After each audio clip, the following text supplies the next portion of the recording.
I'm seeing tents as far as you can see with this pro-Hamas encampment.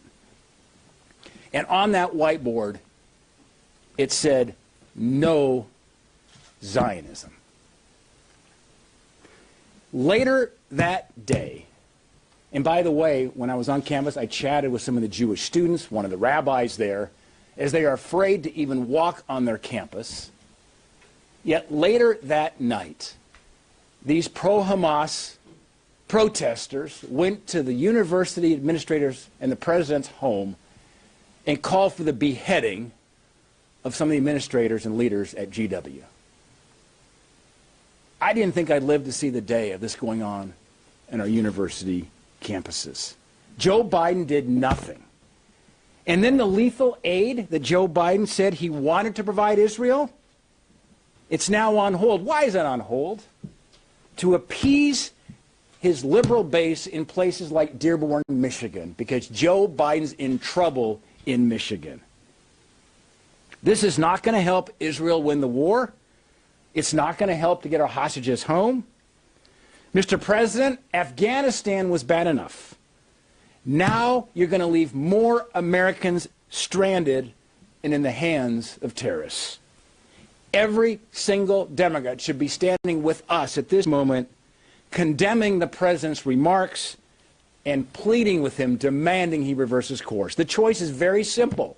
There's a moment of moral clarity needed in American history at this moment of this hour.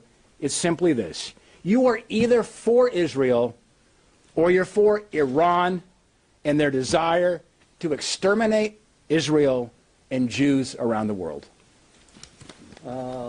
Ted, Bud, Katie, and me, and we'll take questions. Senator Graham, thanks for hosting this, for your leadership on this issue and around the world. I just returned from a congressional delegation trip with Senator Ernst to the Middle East. And while we were there, we met with Prime Minister Benjamin Netanyahu. We discussed the situation about hostages and their military operations in Gaza. And after everything we heard, we know that President Biden's decision to withhold critical ammunition to Israel, it's a total betrayal of our friend and our ally. Israel's in an existential fight for survival against genocidal Hamas terrorists. And those same Hamas terrorists currently hold 8 American citizens, including North Carolina native Keith Siegel. The best way that we can bring them home is by increasing pressure on Hamas. But by withholding lethal aid, President Biden is signaling to Hamas that it's okay to hold out and to continue their campaign of terror. So the bottom line is this.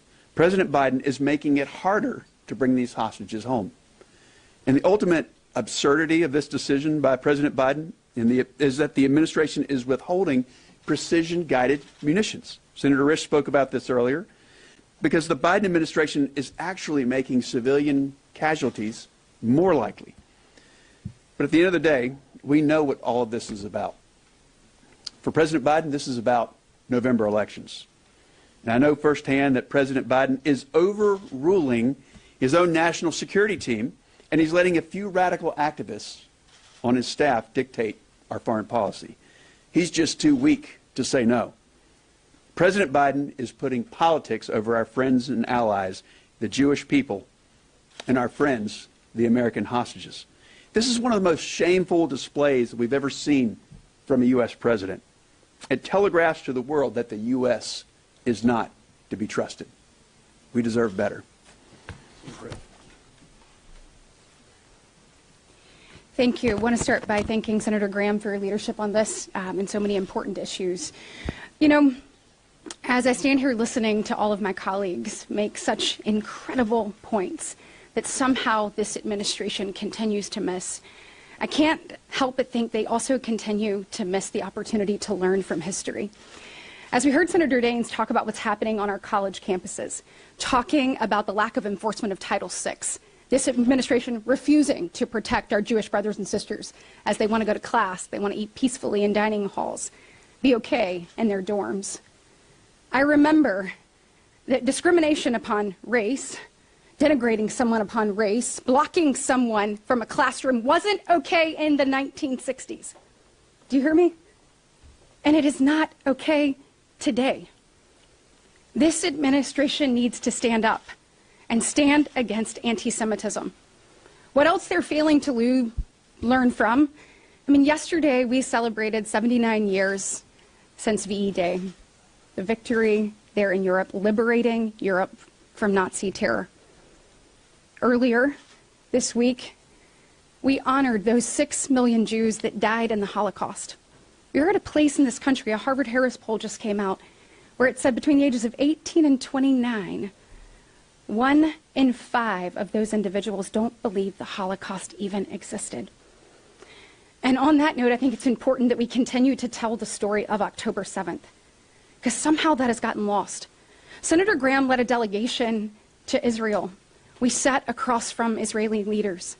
We watched the footage, the horrifying footage of those Hamas terrorists with the GoPro cameras strapped to their heads and their chest.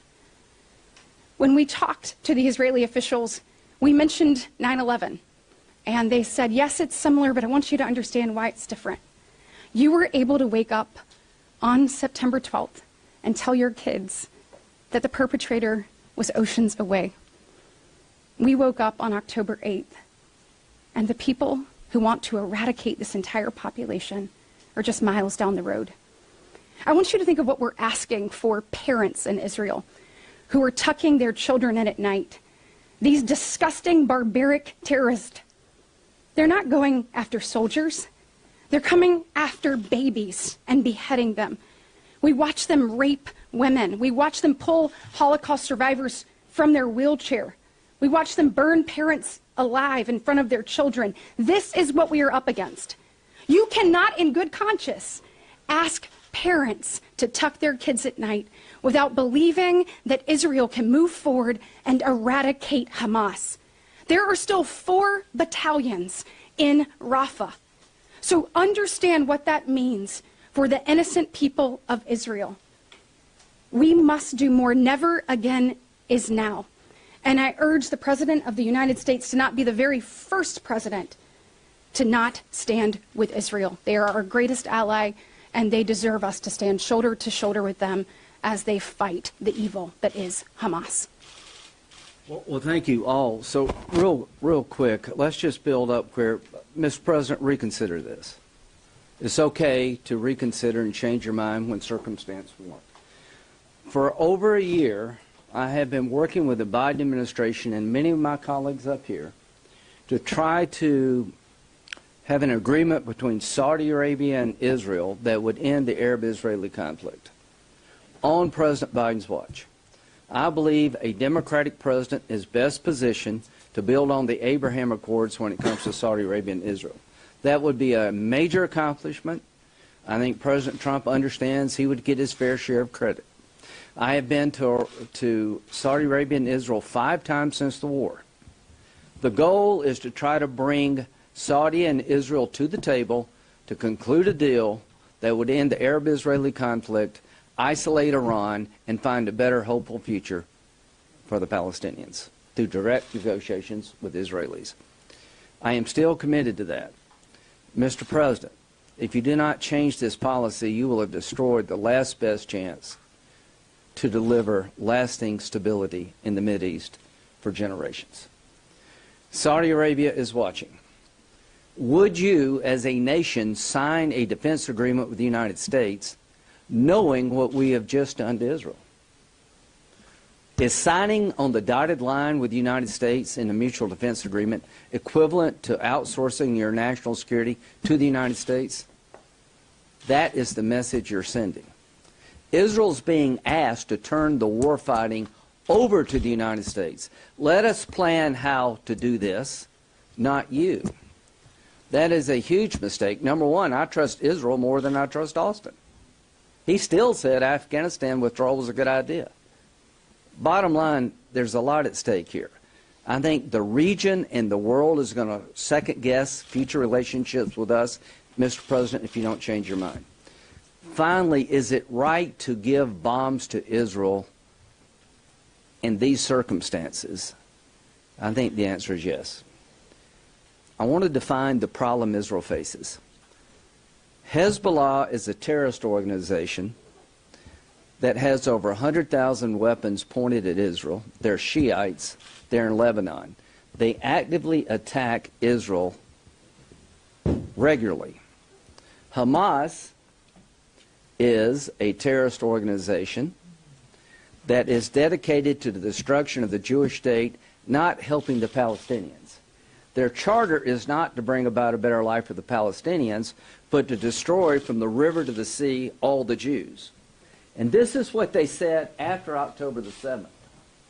We're not ashamed to say this with full force. We must teach Israel a lesson, and we will do this again, again, and again. This is the spokesperson of Hamas after October 7th telling Israel, we're coming for you again, again, and again. Now, what is the proportional response to that? I want you to ask every Democrat and Republican, were you okay with using 2 nuclear bombs against Japan to end the war? Was that proportional? Were you okay with the firebombing of Dresden to break the backs of the Nazis? What is the right response to a group that rapes